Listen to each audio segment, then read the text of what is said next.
ও মুসলমান, আপনাদের এই তন্তর এলাকায়, আখাউড়া এলাকায়, ব্রাহ্মণবাড়ি এলাকায়, সারা বাংলাদেশে অনেক মানুষ মারা যায়। মারা যাওয়ার সময় বিছানার মধ্যে প্রস্রাব পায়খানা করে দেয়। অনেক মানুষ মারা যায়, মারা যাওয়ার সময় নাকে মুখি দিয়ে রক্ত বের হয়। অনেক মানুষ মারা যায়, মারা যাওয়ার সময় জিহ্বায় কামড় দিয়ে মারা যায়। অনেক মানুষ মারা যায়, মারা যাওয়ার সময় চোখ উল্টে দিয়ে মারা যায়। একবার কি চিন্তা করলা ওই মানুষগুলা কেন এমন করে মারা যায়? হায় রে, এই মানুষগুলা ইমান নিয়ে মরতে পারে না। ওই মানুষগুলা বড় কষ্ট পাইয়া বেঈমানের মতো মারা যায়। আরে আমার পর্দার অন্তরালের মা, ও আম্মুজিরা গো, একটু মনোযোগ দিয়া শুনো। এমন কষ্ট পাইয়া যদি তুমি মারা যাও, তাইলে মরার সময় ইমানের সাথে মরণ পাইবা না। মনে রাখবা, যারা ইমানদার, যারা নেক আমল করে, তাদের ব্যাপারে আমার আল্লাহ তাআলা কোরআনুল কারীমে সূরা বাইয়িনার শেষের দিকে বয়ান করতেছে, ইন্নাল্লাযীনা আমানু ওয়া আমিলুস সলিহাতি উলাইকা হুম খায়রুল বারিয়া। আমার আল্লাহ বলে, বান্দা, নিশ্চয়ই যারা ঈমান আনে, 2 নাম্বার নেক আমল করে, তারা হইল দুনিয়ার সবচাইতে ভালো বান্দা, সবচাইতে উত্তম বান্দা। সাহাবায়ে কারাম বলে, ইয়া রাসূলুল্লাহ, নবী গো, ওই ভালো বান্দারা কেমন করে মারা যাবে? ওই ভালো বান্দাদেরকে আমার আল্লাহ তাআলা মরার পরে কি দান করবে? আমার নবী বলে, উম্মত, ওই ভালো বান্দাগুলারে আমার আল্লাহ তাআলা বড় আরামের মরণ দান করবে। ইমানদার বান্দা ইমানের দৌলত নিয়ে যদি মরতে পারে, ইমানদার বান্দা মারা যাওয়ার সময় ওই বান্দার কাছে একবার আজরাইল আসবে না, 2 বার আসবে না, 3 বার আসবে না, ইমানদারের কাছে 4 বার আজরাইল আসবে। কিন্তু ইমানদারের রূহটা আজরাইল কবজ করতে পারবে না। জোরে জোরে বলেন সুবহানাল্লাহ। এ মুসলমান, ইমানদারের রূহটা কেমনে কবজ করবে?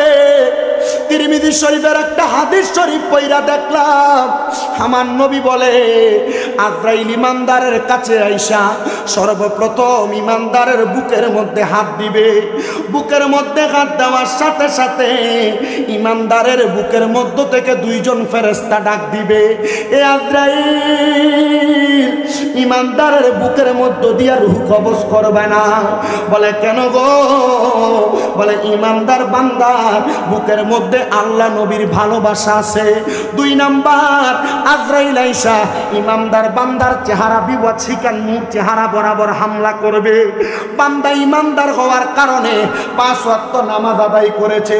5 ওয়াক্ত নামাজ আদায় করার কারণে ওই বান্দার কপালের মধ্য থেকে 2 জন ফেরেশতা আওয়াজ দিয়া বলবে, রে আজরাইল, ইমানদার বান্দার কপাল দিয়ে রূহ কবজ করা যাবে না। বলে, কেন? ইমানদার বান্দা, আমলওয়ালা বান্দা 5 ওয়াক্ত নামাজ পড়া আমার আল্লাহ তাআলার শুকরিয়া আদায় করে সুবহানা রাব্বিয়াল আলা বলে আল্লাহর প্রশংসা করেছে।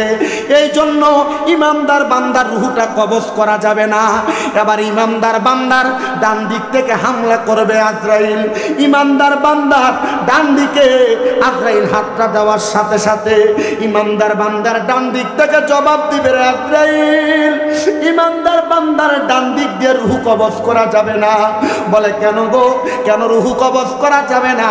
বলে, বান্দার ডান দিকে তার পিতা মাতার খেদমতগুলা পাহারাদার। বান্দার বাম দিক থেকে হামলা করবে, বাম দিক থেকে জবাব দিবে, রে আজরাইল, বাম দিকে বান্দার দান এবং সদকাগুলা বিরাজমান। এবার আজরাইল আমার আল্লাহ তাআলার কাছে ফেরত যাবে, আল্লাহ গো, ইমানদারের রূহ কবজ করার কত চেষ্টা করলাম, সম্ভব হয় না। আল্লাহ বলবে, রে আজরাইল, ইমানদারের রূহটা যে কবজ করবা, ইমানদার তো কালেমা পড়া ছাড়া মরবে না, ইমানদার তো কালেমা পড়া ছাড়া ইন্তেকাল করবে না, মরার স্বাদ গ্রহণ করবে না। আজরাইল দাঁড়াইবা, কিছুক্ষণ পর ইমানদার বান্দার হায়াত যখন শেষ হয়ে যাবে, ইমানদার বান্দা তার জবান দিয়ে কালিমা পড়বে, লা ইলাহা ইল্লাল্লাহু মুহাম্মাদুর রাসূলুল্লাহ সাল্লাল্লাহু আলাইহি ওয়াসাল্লাম। ইমানদার যখন কালিমা পড়বে, মুখ দিয়ে একটা বাতাস বের হবে, আজরাইল ওই বাতাসের মাধ্যমে রূহটা কবজ করবে। সাহাবায়ে কেরাম বলে, নবী গো, ইমানদার কি টের পাবে না? বলে, একটা ছোট্ট বাচ্চা দুধের জন্য কান্না করলে মা মাথার মধ্যে হাত বুলিয়ে দিলে বাচ্চা যেমন ভাবে ঘুমায়া যায়, ইমানদার বান্দা এমন ভাবে ঘুমায়া যাবে, বান্দা মরার কথা টের পাবে না। হায়রে মুসলমান ইমানদারের দল, এই নবীর উম্মতের দলেরা, আশিকে রাসূল ভাই বাবারা, একটু মনোযোগ দিয়ে অন্তরের কানটা লাগাইয়া বয়ানটা শ্রবণ করার চেষ্টা। মুসলমান ইমানদারের দল, বেঈমান বান্দা, বেআমল বান্দা, বাজে বান্দা যখন মারা যাবে, ওই বান্দার সামনে আজরাইল আগে আসবে না। বলে হুজুর আজরাইল রূহ কবজ করবে, আজরাইল কেমনে আসবে না? আজরাইল কেমনে আসবে না? আজরাইল কেমনে আসবে না? রাসূল পাকের হাদিসে মুবারাকার মধ্যে দেখলাম, বেঈমান বান্দা ইন্তেকাল করার সময় আজরাইল আসার আগে আমার আল্লাহ তাআলা দুইটা নীল চোখওয়ালা ফেরেশতা পাঠাইবো।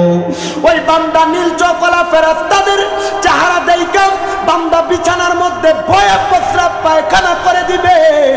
হে আমার তন্তরের ইমাম হুসাইন রাদিয়াল্লাহু তাআলা আনহু, গাউসিয়া, সুন্নিয়া, নুরিয়া, হিফখানা, এতিমখানা, মাদ্রাসার মাহফিলের বাবারা, তুমি যদি মারা যাওয়ার সময় বিছানার মধ্যে প্রস্রাব পায়খানা কইরা দাও, মানুষ যদি কয় বান্দা মরার সময় ডরাইছে, তাইলে তোমার জীবনে মরণটা সার্থক হয় নাই। ওই বান্দা বিছানাতে শুধু প্রস্রাব পায়খানা করবে না, বান্দা মারা যাওয়ার সময় ওই ফেরেশতাটা আসার পরে বান্দার সামনে আজরাইল ফেরেশতা হাজির হয়ে যাবে। আজরাইল হাজির হইয়া ওই বান্দার রূহ কবজ করার জন্য যখন প্রস্তুতি গ্রহণ করবে, বান্দা তার জবান দিয়ে বলবে, রে আজরাইল, আমার রূহ তুমি এখন কবজ কইরো না। বলে আমি মরণের জন্য এখনো পর্যন্ত প্রস্তুতি গ্রহণ করতে পারি নাই। তখন বান্দার দুই চোয়ালের মাঝখানে বান্দার জিহ্বাটা কামড় পড়ে যাবে। চিন্তা করে দেখছো রে তন্তরের বাবারা, মরার সময় জিহ্বায় কামড় দিয়া মরলে তোমারে মানুষ বলবে আজরাইলের সঙ্গে কথোপকথনের সময় জিহ্বায় কামড় পড়ে মারা গেছে। বান্দা জিহ্বায় কামড় পড়ার পরে বান্দা চোখের ইশারা দিয়ে আজরাইলের সঙ্গে কথা বলার চেষ্টা করবে। বান্দার চোখগুলা উল্টে যাবে, কারণ আজরাইলের ভয়ঙ্কর চেহারা দেখে বান্দা সহ্য করতে পারবে না। এবার আজরাইল যখন বান্দার বুকের মধ্যে হাতটা দিবে গো, এই বুকের মধ্যে এমন একটা ওজন ভার তার নসিব হবে, এমন একটা ভার তার উপভোগ হবে, বান্দার মনে হবে দুনিয়ার বড় বড় পাহাড়গুলা বান্দার বুকের মধ্যে চাপিয়ে দিছে। হায় রে, বান্দার বুকে যখন আজরাইল হাতটা রাখবে, বান্দা বলবে দুনিয়ার এত বড় বড় পাহাড়গুলা চাপিয়ে দিলে এত কষ্ট হইতো না, আমার বুকের মধ্যে আজরাইলের হাতটা রাখাতে আমার যত কষ্ট হইছে। এ তন্তরের বাবারা, এ পর্দার অন্তরালের মা বোনেরা, তখন এই আজরাইলের হাতটা বুকে পড়ার সাথে সাথে বান্দার ঘাড়ের সাহারকগুলা ঠাস ঠাস করে ছিঁড়ে যাবে, বান্দার হাতের রগগুলা ছিঁড়ে যাবে, বান্দার পায়ের রগগুলা ছিঁড়ে যাবে, বান্দা লম্বা টানা হইয়া শরীরটা শক্ত হইয়া যাবে। রূহটা তখন কবজ করে নিবে। হযরত ইদ্রিস আলাইহিস সালাম বলতেছেন, বান্দার শরীর থেকে রূহটা কবজ করার সময় বান্দার কত কষ্ট হয় জানো? একটা জীবিত বকরি আর ছাগল রে লটকে দিয়া জীবিত অবস্থায় চামড়াটা টাইনা টাইনা ছিঁড়া ফেললে ওই বকরির যত কষ্ট হয়, বান্দার রূহ কবজ করার সময় বান্দার তত কষ্ট হয়। রূপগঞ্জ অফ সুন্নাহ, ইসলামের সত্যবাণী। শফিয়ানা ওয়া হাবিবানা ওয়া হাবিব তাবিবানা ওয়া তাবিব কুলুবানা ওয়া কুলুব মুরশিদানা ওয়া আলা আলিহি ওয়া আসহাবিহি ওয়া আহলে বাইতিহি ওয়া আউলিয়ায়ে তরিকতিহি ওয়া উলামায়ে দ্বীন ও মিল্লাতি ওয়া আহলে সুন্নতি ওয়াল জামাআতিহি আজমাইন। হে আমার এই বিবারিয়া জেলার অন্তর্গত আখাউড়া থানাধীন ভাটামাতা তন্তর ইমাম হোসেন রাদিয়াল্লাহু তাআলা আনহুমা, গাউসিয়া, নুরিয়া, হিফখানা ও এতিমখানা, আসসালাতু ওয়াসসালামু আলাইকা ইয়া হাবিবাল্লাহ,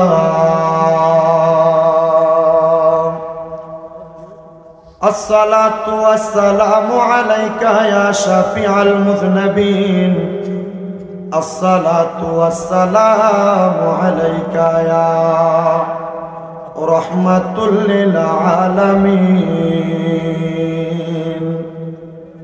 আসসালাতু ওয়াসসালামু আলাইকুম ইয়া কুল্লাল আম্বিয়া আসসালাতু ওয়াসসালামু আলাইকুম ইয়া আহলে বায়াত পাকে পাঞ্জাতন।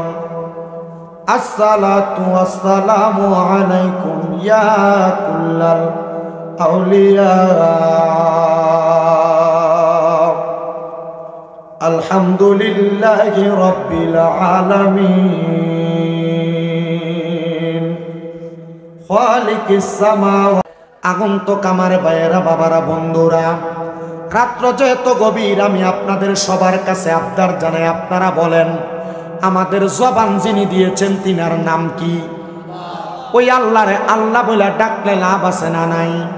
আমার আল্লাহ বলে, বান্দা ওয়াশকুরু নি'মাতাল্লাহি আলাইহিম ইন কুনতুম ইয়াহু তা'বুদুন।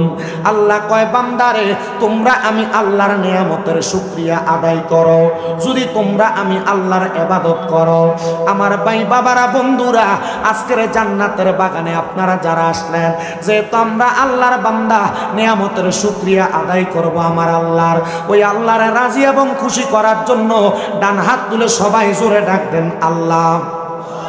এই আওয়াজ মানি না, দুইটা হাত তুলে পড়েন ইয়া রাসূলুল্লাহ, উচ্চ কণ্ঠে পড়েন ইয়া ওলি আল্লাহ। পরে তুমি তো মালিকুল কাদির, আরে বানাও কত বাদশারে ফকির, এসবে তোমার কুদরতেরই দান। আল্লাহ পরওয়ার গুনাহ খাতা মাফ করো আমার, বলেন গুনাহ খাতা মাফ করো আমার। আল্লাহ পরওয়ার গুনাহ খাতা মাফ করো আমার। আইরে না যাই না কইরাছি গুনাহ, মাফ কইরা দাও সায়া বানা। তুমি সারা কেয়া সে আমার আল্লাহ, তুমি সারা কেয়া সে আমার। আইরে তুমি যদি মাফ না করো, যাইব আমরা কারো দ্বারে। দয়া কইরা দয়া করবেন দান, বলেন দয়া কইরা দয়া করবেন দান। আল্লাহ পরওয়ার গুনাহ খাতা মাফ করো আমার, বলেন গুনাহ খাতা মাফ করো। আল্লাহ পরওয়ার গুনাহ খাতা মাফ করো আমার। আরে তোমার যত বান্দায় আছে, নারী বলো পুরুষ বলো, ইবাদতে করে যে তোমার আল্লাহ, ইবাদতে করে যে তোমার। আরে নারী পুরুষ বান্দা যত তুমি আল্লাহ ক্ষমা করো, দয়া কইরা ক্ষমা করবেন দান, বলেন দয়া কইরা ক্ষমা করবেন দান। আল্লাহ পরওয়ার গুনাহ খাতা মাফ করো আমার।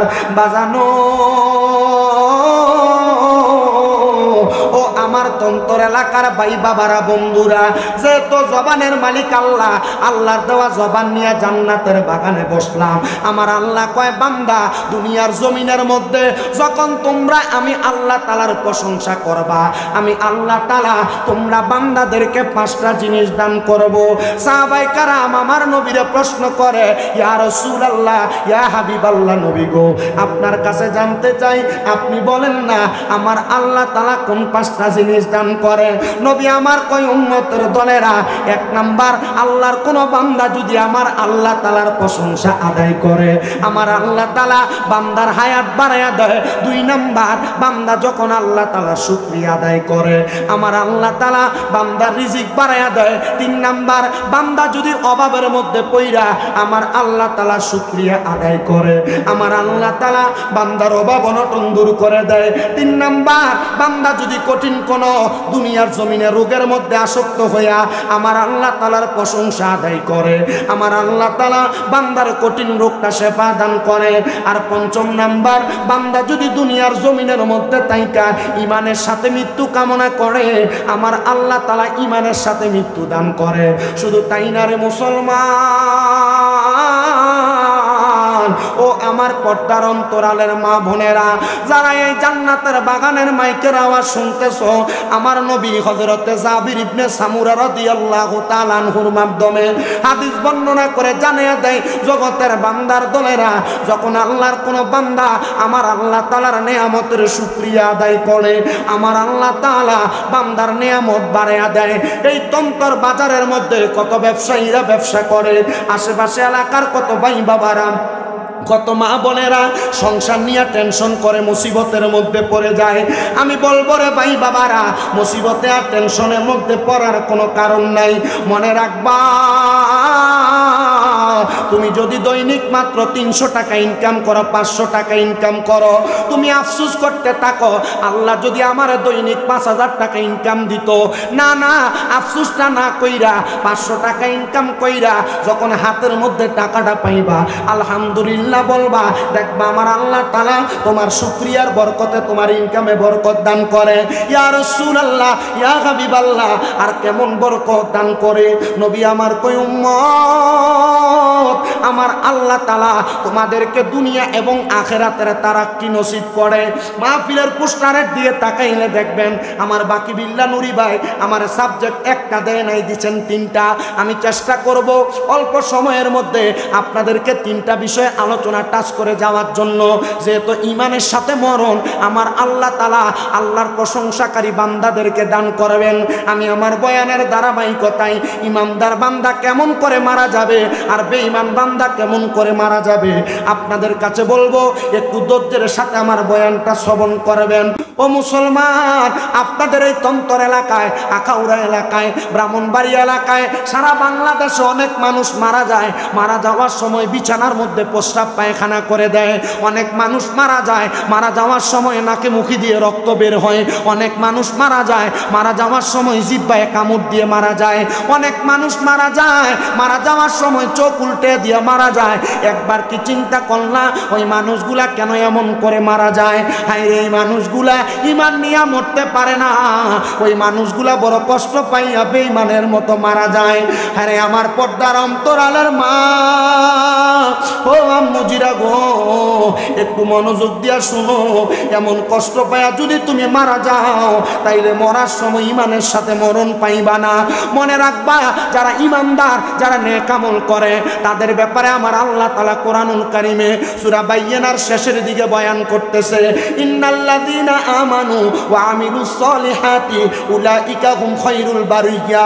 আমার আল্লাহ বলে, বান্দা নিশ্চয়ই যারা ঈমান আনে, 2 নাম্বার নেক আমল করে, তারা হইল দুনিয়ার সবচাইতে ভালো বান্দা, সবচাইতে উত্তম বান্দা। সাহাবায়ে কারাম বলে, ইয়া রাসূলুল্লাহ, নবী গো, ওই ভালো বান্দারা কেমন করে মারা যাবে? ওই ভালো বান্দাদেরকে আমার আল্লাহ তাআলা মরার পরে কি দান করবে? আমার নবী বলে, উম্মত, ওই ভালো বান্দাগুলারে আমার আল্লাহ তাআলা বড় আরামের মরণ দান করবে। ইমানদার বান্দা ইমানের দৌলত নিয়ে যদি মরতে পারে, ইমানদার বান্দা মারা যাওয়ার সময় ওই বান্দার কাছে একবার আজরাইল আসবে না, 2 বার আসবে না, 3 বার আসবে না, ইমানদারের কাছে 4 বার আজরাইল আসবে। কিন্তু ইমানদারের রূহটা আজরাইল কবজ করতে পারবে না। জোরে জোরে বলেন সুবহানাল্লাহ। এ মুসলমান, ইমানদারের রূহটা কেমনে কবজ করবে? তিরমিজি শরীফের একটা হাদিস শরীফ পড়া দেখলাম, আমার নবী বলে, আজরাইল ইমানদারের কাছে আইসা সর্বপ্রথম ইমানদারের বুকের মধ্যে হাত দিবে। বুকের মধ্যে হাত দেওয়ার সাথে সাথে ইমানদারের বুকের মধ্য থেকে 2 জন ফেরেশতা ডাক দিবে, এ আজরাইল, ইমানদারের বুকের মধ্য দিয়া রূহ কবজ করবে না। বলে, কেন গো? বলে, ইমানদার বান্দার বুকের মধ্যে আল্লাহ নবীর ভালোবাসা আছে। 2 নাম্বার, আজরাইল আইসা ইমানদার বান্দার চেহারা বিবচ্ছিকান নূর চেহারা বরাবর হামলা করবে। বান্দা ইমানদার হওয়ার কারণে 5 ওয়াক্ত নামাজ আদায় করেছে। 5 ওয়াক্ত নামাজ আদায় করার কারণে ওই বান্দার কপালের মধ্য থেকে 2 জন ফেরেশতা আওয়াজ দিয়া বলবে, রে আজরাইল, ইমানদার বান্দার কপাল দিয়ে রূহ কবজ করা যাবে না। বলে, কেন? ইমানদার বান্দা, আমলওয়ালা বান্দা 5 ওয়াক্ত নামাজ পড়া আমার আল্লাহ তাআলার শুকরিয়া আদায় করে সুবহানা রাব্বিয়াল আলা বলে আল্লাহর প্রশংসা করেছে। এই জন্য ইমানদার বান্দার রূহটা কবজ করা যাবে না। এবার ইমানদার বান্দার ডান দিক থেকে হামলা করবে আজরাইল। ইমানদার বান্দার ডান দিকে আজরাইল হাতটা দেওয়ার সাথে সাথে ইমানদার বান্দার ডান দিক থেকে জবাব দিবে আজরাইল। ইমানদার বান্দার ডান দিক দিয়ে রূহ কবজ করা যাবে না। বলে কেন গো, কেন রূহ কবজ করা যাবে না? বলে বান্দার ডান দিকে তার পিতামাতার খেদমতগুলা পাহারাদার, বান্দার বাম দিক থেকে হামলা করবে, বাম দিক থেকে জবাব দিবে রে আজরাইল। বাম দিকে বান্দার দান এবং সদকাগুলা বিরাজমান। এবার আজরাইল আমার আল্লাহ তাআলার কাছে ফেরত যাবে, আল্লাহ গো ইমানদারের রূহ কবজ করার কত চেষ্টা করলাম, সম্ভব হয় না।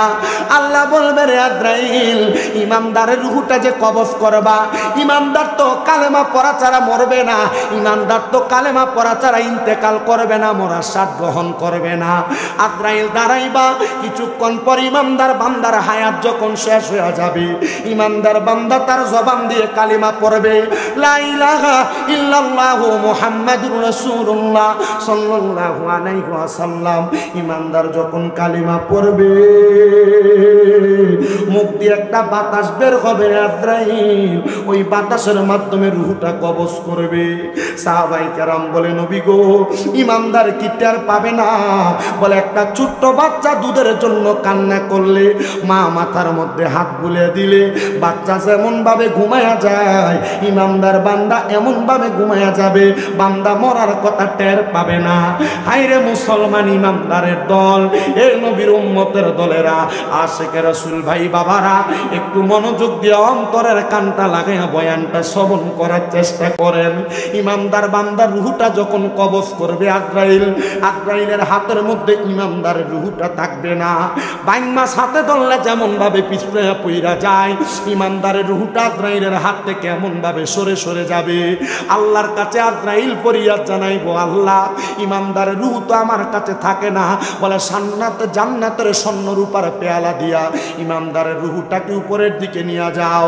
এবার উপরের দিকে নিবে, প্রথম আসমানে ফেরেশতারা দাঁড়ায়া দাঁড়ায়া ইমানদার বান্দারে স্বাগতম জানাইবো, আহলান ওয়া সাহালান মারহাবান দুয়ুফুল্লাহ দুয়ুফুর রহমান, আল্লাহর মেহমান বলে স্বাগতম জানাবে। কিন্তু ইমানদার বান্দার রূহটা কোনো জায়গার মধ্যে রাখা যাবে না। যখন ইমানদারের রূহটা কোনো জায়গায় রাখা যাবে না, আজরাইল বলবে আল্লাহ ইমানদারের রূহ দিয়ে কি করব? আমার আল্লাহ তাআলা বলবে, তোমার কি স্মরণ নাই ওই আয়াতের কথা, ওয়ালা তাকুলু লিমান ইয়াকতালু ফি সাবিলিল্লাহি আমওয়াত বাল আহইয়াউ ওয়ালাকিন লা তাশকুরুন। যারা আমি আল্লাহর রাস্তার মধ্যে চলে যায় তারা মরে না, বাল আহইয়াউন তারা জিন্দা, ওয়ালাকিন লা তাশকুরুন এদেরকে যারা মরা বলে এরা নির্বোধ, এরা বোকা। ইমানদার বান্দার দেহের মধ্যে আবার রূহটা ফিরিয়ে দিবে। এই জন্য আল্লাহর ওলিরাও মরে না, সাচ্চা পাক্কা ইমানদাররাও মরে না। ইমানদাররা তাদের কবরে তাদের মাকবারায় তাদের মাকামের মধ্যে জিন্দা থাকে। জবান খুলে জোরে জোরে বলেন সুবহানাল্লাহ। সাহাবায়ে কেরাম ডাক দিয়া কয়, নবী ও দয়ার নবী গো, ইমানদারটা তো মজা পায় মরব গো নবী। যারা বেঈমান, যারা বেআমল, যারা হারাম খায়, যারা সুদের টাকাগুলা খায়, যারা ঘুষের টাকাগুলা খায়, যারা পরের হক মাইরা মাইরা খায়, নবী গো আপনি বলেন না এদের মরণের অবস্থা কেমন হবে? এ আমার তন্তরের বাবারা, আপনারা বলেন এই এলাকা সহ আশেপাশে এলাকা সোনার বাংলাদেশে সুদখোর কম না বেশি? এজোরে কয় না কম না বেশি? আমাদের সমাজের মানুষের সুদকুটিরে ধরে নিয়ে মসজিদের সভাপতি বানায়, আমাদের সমাজের মানুষ এই সুদকুর গোসকুটিরে ধরে নিয়ে মসজিদের সেক্রেটারি বানায়, আমাদের সমাজের মানুষের সুদকুর গোসকুরগুলার এলাকার সর্দার মাতাব্বর বানায়। মনে রাখবেন এটা কিয়ামতের আলামত। আমার নবী কয় যখন দেখবা তোমাদেরকে আযাব গজব পাকড় করে, দেখবা সমাজে নেতাগুলা নেতৃত্ব দেয়, এরা সবচাইতে নিকৃষ্ট ব্যক্তি। মানুষ ডরে তারা সালাম দিব, সামনে দিয়া যদিও সালাম দিব ফেশন দিয়া তার 14 গোষ্ঠীরে গালাগালি করে। এবার আপনারা বলেন এমন হারামখোর তন্তর এলাকার আশেপাশে এলাকায় আছে না নাই? আইরে আমার মুসলমান, এ নবীর উম্মতের দল, এ তন্তরের ইমামে আজম কনফারেন্স এবং সুন্নি মহাসম্মেলনের ভাই বাবারা, বেঈমান কেমনে কষ্ট পায় মরবে? তাকবীর, নারে তাকবীর, নারে রিসালাত, পীরে কামেল আল্লামা আল-হাজ কারি সৈয়দ আবুল কাসেম নুরি হুজুরের আগমন। এই মাহফিলের পক্ষ থেকে সবাই জোরে বলেন মারহাবা। আল্লাহ যেন আমাদেরকে কবুল করে, জোরে পড়েন আমিন। মুসলমান ইমানদারের দল বেঈমান বান্দা, বেআমল বান্দা, বাজে বান্দা যখন মারা যাবে ওই বান্দার সামনে আজরাইল আগে আসবে না। বলে হুজুর আজরাইল রূহ কবজ করবে। আজরাইল কেমনে আসবে না? আজরাইল কেমনে আসবে না? আজরাইল কেমনে আসবে না? রাসূল পাকের হাদিসে মুবারাকার মধ্যে দেখলাম বেঈমান বান্দা ইন্তেকাল করার সময় আজরাইল আসার আগে আমার আল্লাহ তাআলা দুইটা নীল চোখওয়ালা ফেরেশতা পাঠাইবো। ওই বান্দা নীল চোখওয়ালা ফেরেশতাদের চেহারা দেখে বান্দা বিছানার মধ্যে ভয়ে প্রস্রাব পায়খানা করে দিবে। হে আমার তন্তরের ইমাম হুসাইন রাদিয়াল্লাহু তাআলা আনহু, গাউসিয়া, সুন্নিয়া, নুরিয়া, হিফখানা, এতিমখানা, মাদ্রাসার মাহফিলের বাবারা, তুমি যদি মারা যাওয়ার সময় বিছানার মধ্যে প্রস্রাব পায়খানা কইরা দাও, মানুষ যদি কয় বান্দা মরার সময় ডরাইছে, তাইলে তোমার জীবনে মরণটা সার্থক হয় নাই। ওই বান্দা বিছানাতে শুধু প্রস্রাব পায়খানা করবে না, বান্দা মারা যাওয়ার সময় ওই ফেরেশতাটা আসার পরে বান্দার সামনে আজরাইল ফেরেশতা হাজির হয়ে যাবে। আজরাইল হাজির হইয়া ওই বান্দার রূহ কবজ করার জন্য যখন প্রস্তুতি গ্রহণ করবে, বান্দা তার জবান দিয়ে বলবে, রে আজরাইল, আমার রূহ তুমি এখন কবজ কইরো না। বলে আমি মরণের জন্য এখনো পর্যন্ত প্রস্তুতি গ্রহণ করতে পারি নাই। তখন বান্দার দুই চোয়ালের মাঝখানে বান্দার জিহ্বাটা কামড় পড়ে যাবে। চিন্তা করে দেখছো রে তন্তরের বাবারা, মরার সময় জিহ্বায় কামড় দিয়া মরলে তোমারে মানুষ বলবে আজরাইলের সঙ্গে কথোপকথনের সময় জিহ্বায় কামড় পড়ে মারা গেছে। বান্দা জিহ্বায় কামড় পড়ার পরে বান্দা চোখের ইশারা দিয়ে আজরাইলের সঙ্গে কথা বলার চেষ্টা করবে। বান্দার চোখগুলা উল্টে যাবে, কারণ আজরাইলের ভয়ঙ্কর চেহারা দেখা বান্দা সহ্য করতে পারবে না। এবার আজরাইল যখন বান্দার বুকের মধ্যে হাতটা দিবে গো, এই বুকের মধ্যে এমন একটা ওজন ভার তার নসিব হবে, এমন একটা ভার তার উপভোগ হবে, বান্দার মনে হবে দুনিয়ার বড় বড় পাহাড়গুলা বান্দার বুকের মধ্যে চাপিয়ে দিছে। হায় রে, বান্দার বুকে যখন আজরাইল হাতটা রাখবে, বান্দা বলবে দুনিয়ার এত বড় বড় পাহাড়গুলা চাপিয়ে দিলে এত কষ্ট হইতো না, আমার বুকের মধ্যে আজরাইলের হাতটা রাখাতে আমার যত কষ্ট হইছে। এ তন্তরের বাবারা, এ পর্দার অন্তরালের মা বোনেরা, তখন এই আজরাইলের হাতটা বুকে পড়ার সাথে সাথে বান্দার ঘাড়ের সাহারকগুলা ঠাস ঠাস করে ছিঁড়ে যাবে, বান্দার হাতের রগগুলা ছিঁড়ে যাবে, বান্দার পায়ের রগগুলা ছিঁড়ে যাবে, বান্দা লম্বা টানা হইয়া শরীরটা শক্ত হইয়া যাবে। রূহটা তখন কবজ করে নিবে। হযরত ইদ্রিস আলাইহিস সালাম বলতেছেন, বান্দার শরীর থেকে রূহটা কবজ করার সময় বান্দার কত কষ্ট হয় জানো?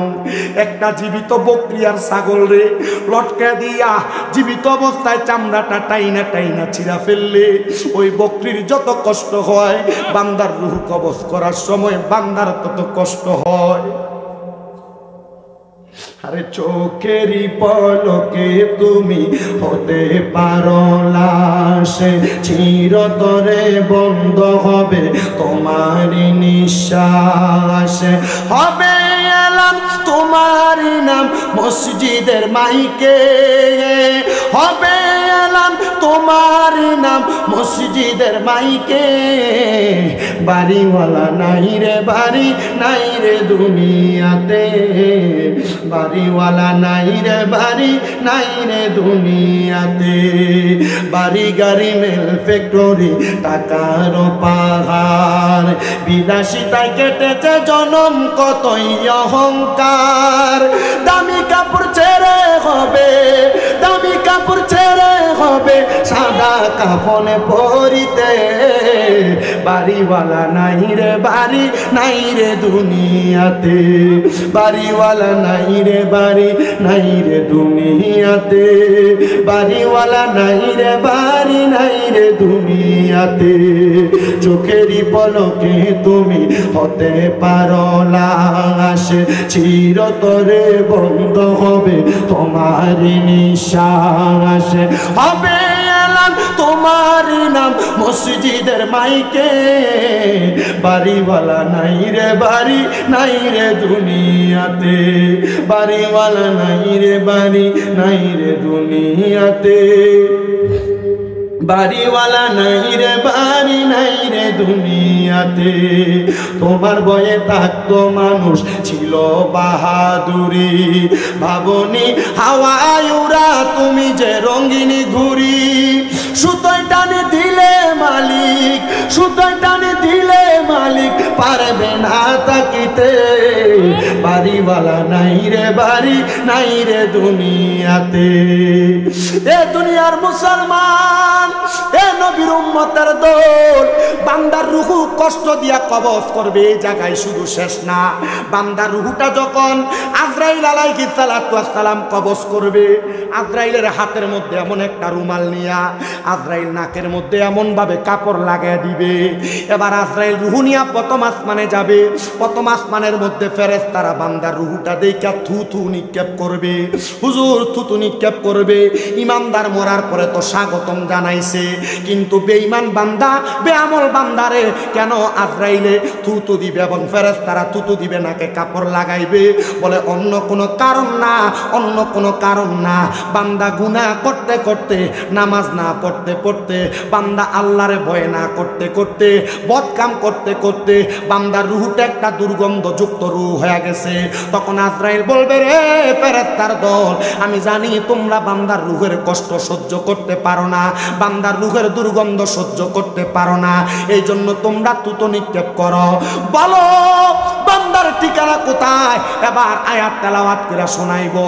ইন্নাল্লাযীনা কাফারু মিন আহলিল কিতাবি ওয়াল মুশরিকিনা ফি নারি জাহান্নামা খালিদিনা ফিহা উলাইকা হুম শাররুল বারিয়া। ওই বান্দার ব্যাপারে বলা হবে যারা কুফরি করে আহলে কিতাবের অন্তর্ভুক্ত এবং যারা শিরিক করে, এই তিন প্রকারের বান্দাদেরকে দুনিয়ার জমিনের মধ্য থেকে কবরে যাওয়ার পর বান্দার ঠিকানা হবে জাহান্নাম। ও মুসলমান, বান্দার একদিন দুই দিন জাহান্নামের আগুনে জ্বালাবে না। বলে কয়দিন জাহান্নামের আগুনে জ্বালাবে? বলে বান্দার সর্বনিম্ন 3000 বছর জাহান্নামের আগুনের মধ্যে জ্বালাইব। 3000 বছর জাহান্নামের আগুনের মধ্যে জ্বালাইব। একরকম আগুন জ্বালাইতো না। হাদিসে মুবারাকা বেশি উপরের ক্লাসে পড়া লাগবে না, মাদ্রাসার 9-10 যে হাদিসের কিতাব পড়লে দেখবা আল্লাহ তাআলার জাহান্নামের আগুনের কালার হবে 3টা। 1000 বছর লাল রঙের জাহান্নামের আগুনে জ্বালাইব, আর 1000 বছর জাহান্নামের সাদা রঙের আগুনে জ্বালাইব, আর 1000 বছর জাহান্নামের কালা রঙের আগুনে জ্বালাই তাকাসুর নামক একটা জায়গাতে দাঁড় করাইব। আপনারা যদি কোনো মানুষ একটানা 3 ঘন্টা পিটায়, পিটানোর পরে আপনারে বলে এবার কি বলবি বল, আপনি বলবেন আমারে মাফ করে দাও, আমারে ছাইরা দাও। বান্দারে 3000 বছর মারার পরে, কষ্ট দেওয়ার পর বান্দাকে বলা হবে, এ বান্দা কি বলবা বলো। বান্দা তখন বলবে পানি পানি বলে 3 বার চিৎকার করবে। সাহাবায়ে কেরাম বলে ইয়া রাসূলুল্লাহ, তখন কি তাকে পানি দেওয়া হবে? বলে হ্যাঁ পানি দেওয়া হবে, তবে দুনিয়ার পানি যেমন এমন পানি দেওয়া হবে না। একটা লোহার গরম পাত্র, যেই পাত্রটা এমন হবে আগুনের কয়লা যেমন আগুনের মতো লাল গরম হয়ে যায়, একটা লোহার গরম মগকে গরম কইরা বান্দারে অন্য জাহান্নামীদের রক্ত এবং পুঁজগুলা দিবে। হাদিস শরীফের মধ্যে যেই রক্ত পুঁজরে কয় তিনাতুল খাবাল, বান্দাকে দেওয়া হবে পান করার জন্য। বান্দা তখন তরল পদার্থ না পাইয়া বান্দা তখন পানিটা পান করবে। তখন বান্দা পান করলে বান্দার পেটের নাড়ি বুড়িগুলা সহ বান্দার পায়খানার রাস্তা দিয়ে নিচের দিকে পড়তে থাকবে। নবী যখন এই বর্ণনা দেয়, নবীজির মসজিদে নববীর মধ্যে 70 মতান্তরে 72 জন আহলে সুফার সদস্যরা বসে আছে। 40 জন বেহুশ হয়ে পড়ে গেছে, আর 30 জনের মতো তারা ঘোরাঘুরি করে কান্না করতেছে। ইয়া রাসূলুল্লাহ, বেঈমান বান্দা, বেআমল বান্দা, গুনাহগার বান্দা কবরে এত কষ্ট পাবে। নবী গো, আপনি যে এই কথাগুলা বলতেছেন আমরা সহ্য করতে পারি না।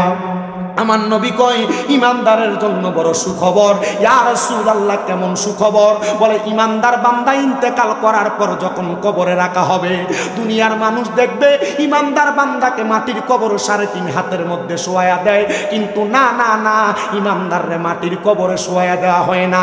ইমানদার বান্দারে কবরে রাখলে 3 জন রহমতের ফেরেশতা ইমানদার বান্দার কবরে জান্নাতের বিছানা বিছিয়ে দেয়। দুনিয়ার বান্দার জাহিরি চোখ দিয়া বান্দা দেখে না। এই জন্য হক্কানি পীর মাশায়েখের কাছে বায়াত গ্রহণ কইরা অন্তরের চোখটা খোলো, তখন তুমি দুনিয়া আখিরাতের সব তুমি অবলোকন করতে পারবা। ও মুসলমান, ও নবীর উম্মতের দলেরা, বান্দার কবরের মধ্যে সওয়ালের জবাবগুলা সহজ করে দেয়া হয়। নবী গো ইমানদার বান্দার নিয়ামত কি দেওয়া হবে? আমার নবী ডাক দিয়া কয়, ওই নিয়ামত হইল জাযাউহুম ইনদা রাব্বিহিম জান্নাতু আদনিন। ওই পুরস্কারটার নাম হলো আল্লাহর পক্ষ থেকে দেওয়া হবে জান্নাতুল আদন। নবী গো জান্নাতুল আদন দেখতে কেমন?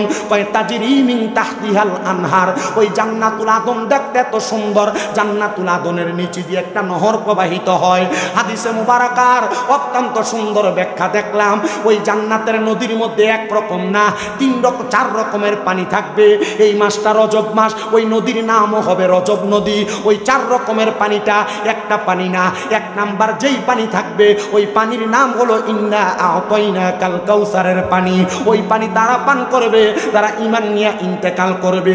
2 নাম্বার পানি শারাবান তাহুরা। ওই শারাবান তাহুরা পানি তারা পান করবে যারা দুনিয়ার জমিনে কোনোদিন অপবিত্র পানি মানে নেশাদ্রব্য মদ খায় নাই, ইয়াবা খায় নাই, গাঁজা ফেন্সিডিল খায় নাই। সাবধান সতর্ক, যদি জান্নাতের শারাবান তাহুরা পবিত্র পানি পান করতে চাও, মদ ইয়াবার মতো নেশাদ্রব্য পান করা বন্ধ করো। যদি এগুলা বন্ধ করতে পারো, শারাবান তাহুরার মতো নিয়ামত পান করতে পারবা। আল্লাহর নবী বলে 3 নাম্বার জান্নাতের লাবান মানে জান্নাতের দুধ তারা পান করবে যারা দুনিয়াতে কোনোদিন পরের হক মাইরা খায় নাই, মানুষের জমি দখল করে নাই, মিথ্যা কথা কইয়া ব্যবসা করে নাই, দুনিয়ার জমিনের মধ্যে তাইকা মানুষকে ওজনে কম দেয় নাই, মানুষের জমি দখল করে নাই, ক্ষেতের গালা কাঁচাইতে কাঁচাইতে 1 হাতের লাইলকে 1 বিঘা বানায় নাই। মুসলমান ইমানদার, জান্নাতের দুধ যদি পান করতে চাও, মানুষের সম্পদ দখল করা বন্ধ করো, ওজনে কম দেওয়া বন্ধ করো, মিথ্যা বইলা ব্যবসা বন্ধ করো, তাইলে জান্নাতের দুধ পান করতে পারবা। নবী আমার কয় জান্নাতের মধু তারা পান করবে যারা কোনোদিন জবান দিয়া মিথ্যা বলে নাই, ফায়সা কথা বলে নাই। আমরা কথায় কথায় মিথ্যা বলি, আমরা কথায় কথায় গালিগালাজ করি। গালিগালাজ এবং মিথ্যার কারণে জান্নাতের মধু আপনি পান করতে পারবেন না। সাহাবায়ে কেরাম বলে, নবী গো ওই জান্নাতের মধ্যে কতদিন থাকবে? কয় খালিদিনা ফিহা, জান্নাতের মধ্যে চিরস্থায়ী বাসিন্দা হইয়া থাকবে। কিন্তু একটা শব্দ লাগিয়ে দিছে আবাদা, কয় জান্নাত থেকে বের হতে চাইবে না। হাইরে মুসলমান, ওই জান্নাতে কারা থাকবে? কয় রাদিয়াল্লাহু আনহুম ওয়া রাদু আন, যারা আমার আল্লাহর সন্তুষ্ট করেছে, আল্লাহ যাদের প্রতি রাজি খুশি থেকেছে, তারাই ওই জান্নাতের মধ্যে থাকবে। তারা কারা? তারা কারা? যালিকা লিমান খাশিয়া রাব্বা, দুনিয়াতে আমার আল্লাহকে সবচাইতে ভয় করেছে যারা। এ আমার তন্তরের বাবা, তন্তর এলাকার পর্দার অন্তরালের মা, সোশ্যাল মিডিয়ার মাধ্যমে দেখনেওয়ালা ভাই বাবারা, প্রবাসী বন্ধুরা, মনোযোগ দিয়া শুনো। এমন ইমানি মরণ যদি পাইতে চাও, জান্নাতের মজা যদি পাইতে চাও, হাসরের ময়দানে প্রশান্তি পাইতে চাও, তাইলে তোমরা দুনিয়ার জমিনে ইমানের দৌলতের ধনী হয়ে যাও। ওই হাসরের ময়দানে মানুষগুলা হাহাকার করবে, গ্রামের সাগরে হাঁটতে থাকবে, সাঁতার কাটতে থাকবে, কিন্তু ইমানদাররা লেওয়ায় হামদের পতাকার নিচে জায়গা পাবে। হায়রে আল্লাহ, ওই লেওয়ায় হামদের পতাকার নিচে আমরা জায়গা পাবনি। আমরা তো মরার কথা স্মরণ করি না, আমরা তো মরার ভয় অন্তরের মধ্যে নাই। আমরা মনে করি মরার পর মনে হয় আমার সব শেষ। না রে মুসলমান, মরার পর তোমার আরেকটা জিন্দেগি শুরু হয়ে যায়। ওই জিন্দেগি বড় কঠিন। এই জন্যই তো রাসূলে পাক বলেছেন, দৈনিক যেই ব্যক্তি 20 বার মরার কথা স্মরণ করবে, ওই দিন যদি ওই ব্যক্তি মারা যায়, তার মরণটা শহীদের মরণ হয়ে যায়। এমন ভাবে জীবন কাটাও, 20 বার মরার কথা স্মরণ করবা। আশেক তো সুরে সুরে লিখতেছে, আমার মরণের কতদিন বাকি আমি জানিলাম না গো আল্লাহ, মরণের কতদিন বাকি, আমার মরণের কতদিন বাকি আমি জানিলাম না গো আল্লাহ, মরণের কতদিন বাকি। আর ইলাসিয়া যখন হাসতে দিবা দরিয়ে, তখন আমার মনাবাই করবে লুকা চুরি। আমি বুঝিলাম না গো আল্লাহ মরণের কত দিন বাকি, আমার মরণের কত দিন বাকি আমি জানিলাম না গো আল্লাহ মরণের কত দিন বাকি। আর হায়াত হইল হাতে বাইরের মত হইল পায়ে, যেই জায়গায় যার মরণ লেখা সেই জায়গায় সে মরে।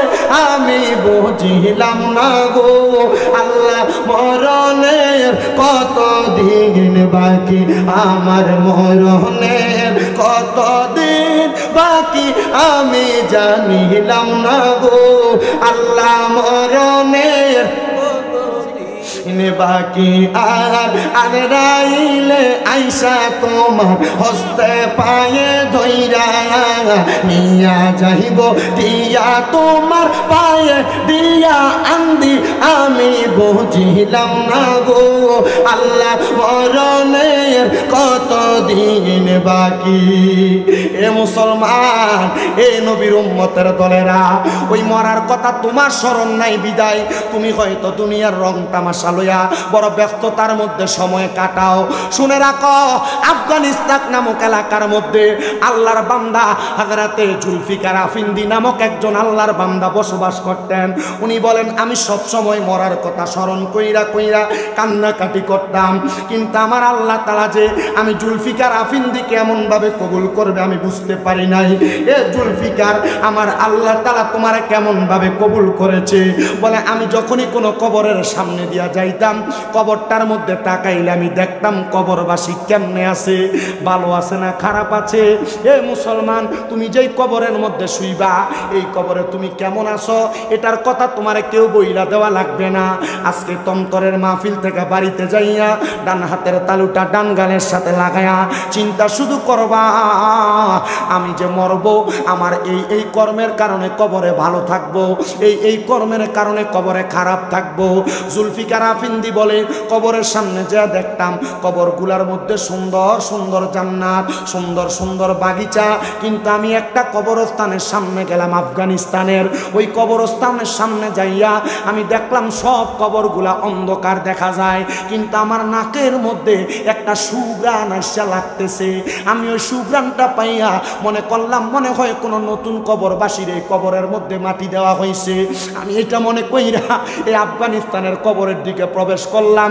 প্রবেশ করে দেখলাম পুরা কবরস্থানের মধ্যে একটা কবরও নাই, যেই কবরটা নতুন কবর।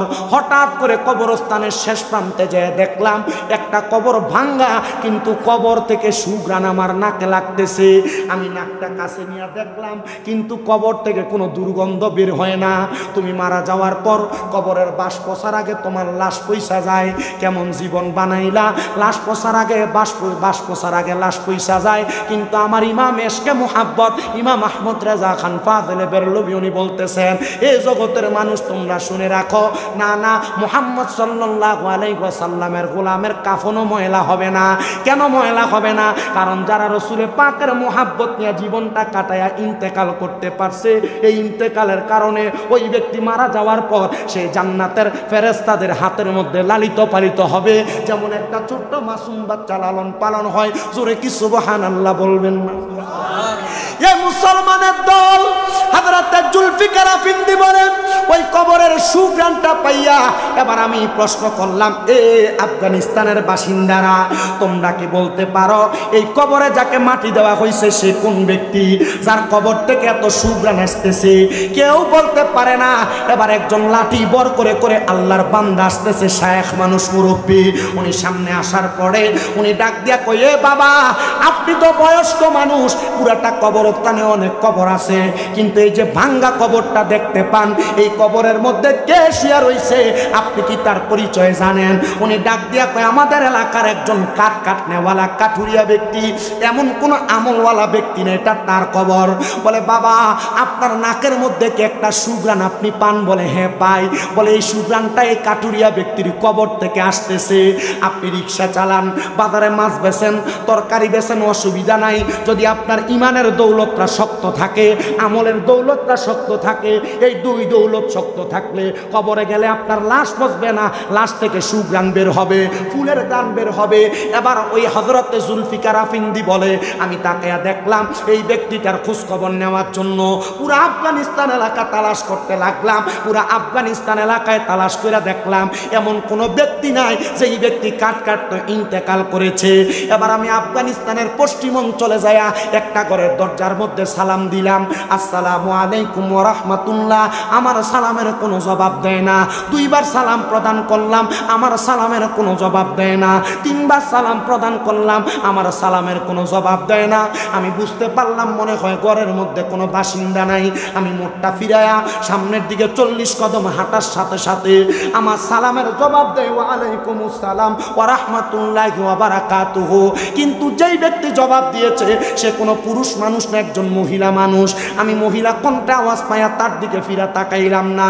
আর আমরার বেড়ার এমন কাসিয়ত, এমন অভ্যাস, মহিলা মানুষের গলার আওয়াজ শুনলে আমরা একবার না দুইবার ভালো করে তাকাই না। রে মুসলমান মনে রাখবা, না গো পর্দার অন্তরালের মা মনে রাখবা, মহিলাদের গলার কণ্ঠের আওয়াজ শোনাও কবিরা গুনাহ। মহিলাদের গলার আওয়াজটা বাহিরে পরপুরুষকে তোমরা শোনায়ও না।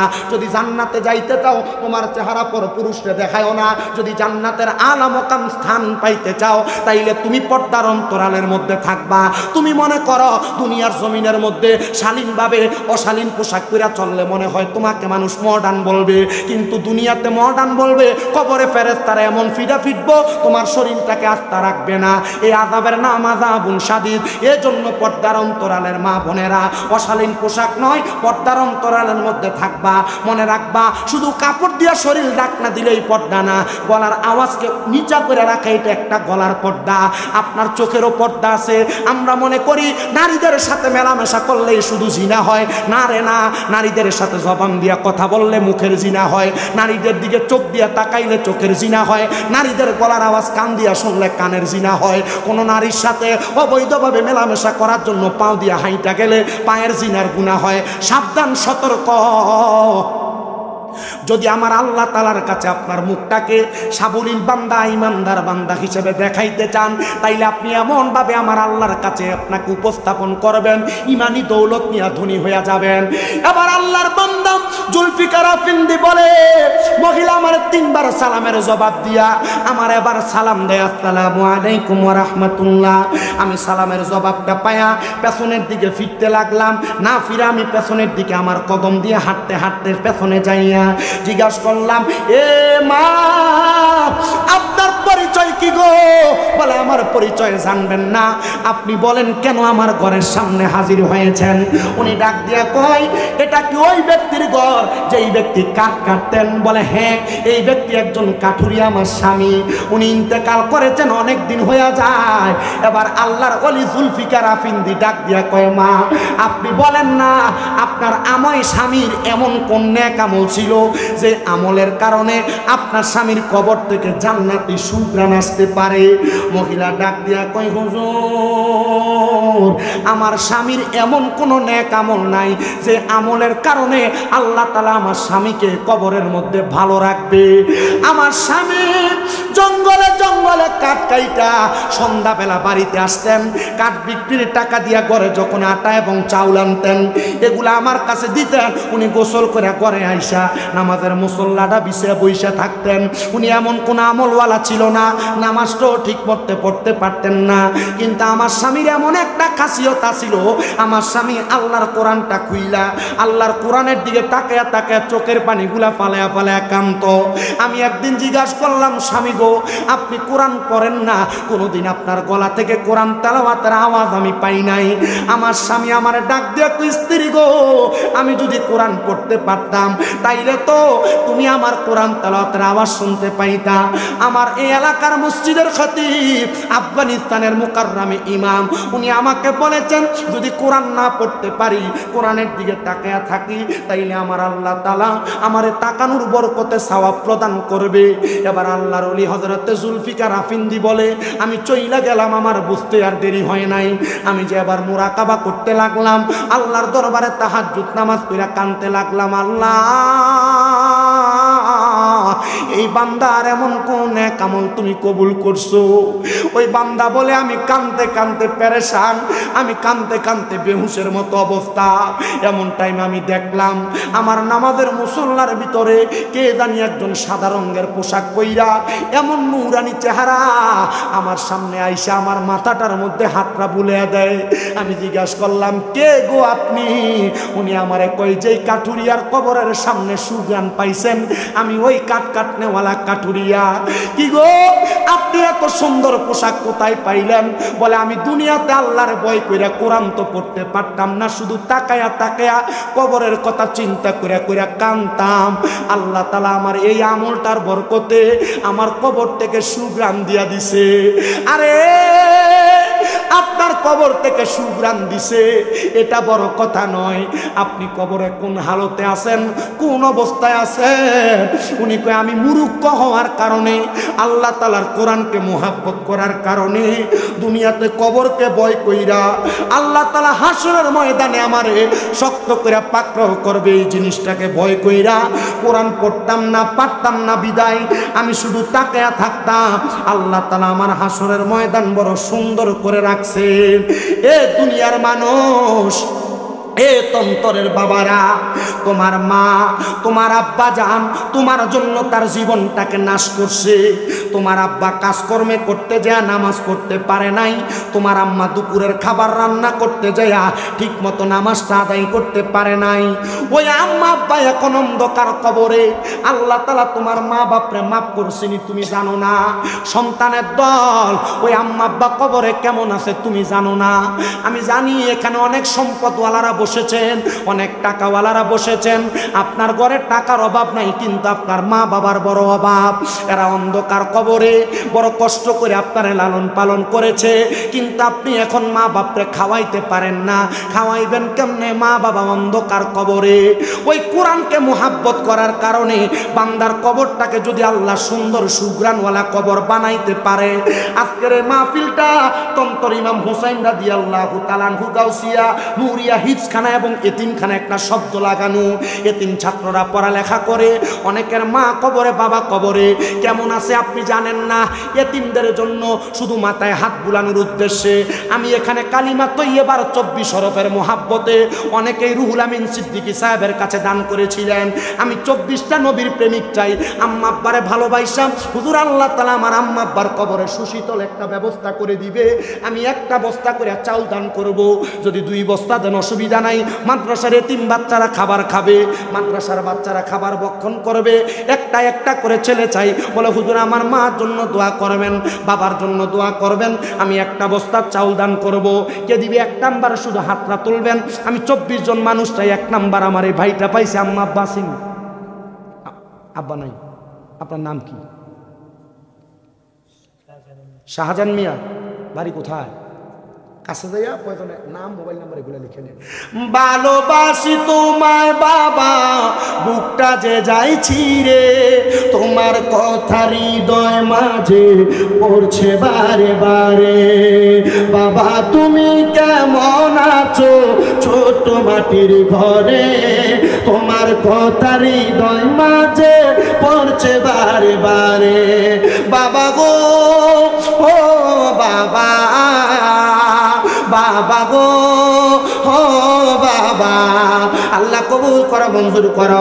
জনাব মোহাম্মদ শাহজাহান মিয়া কিশোরগঞ্জ নিবাসী, উনি দান করে দিয়েছেন 1 বস্তা চাউল। আল্লাহ কবুল ও মঞ্জুর করো। এতিমদের মাথায় হাত বুলানোর কারণে তার আব্বার কবরটার মধ্যে জান্নাতি সামিয়ানার ব্যবস্থা করে দাও, জান্নাতি খাবারের ব্যবস্থা করে দাও। আব্বা দুনিয়াতে বড় কষ্ট করে লালন পালন করেছে, আল্লাহ যেন আব্বার কবরে জান্নাতি খাবারের ব্যবস্থা করে দেয়। আমার কলিজার টুকরা শাহজাহান 1 বস্তা চাউল দান করেছে।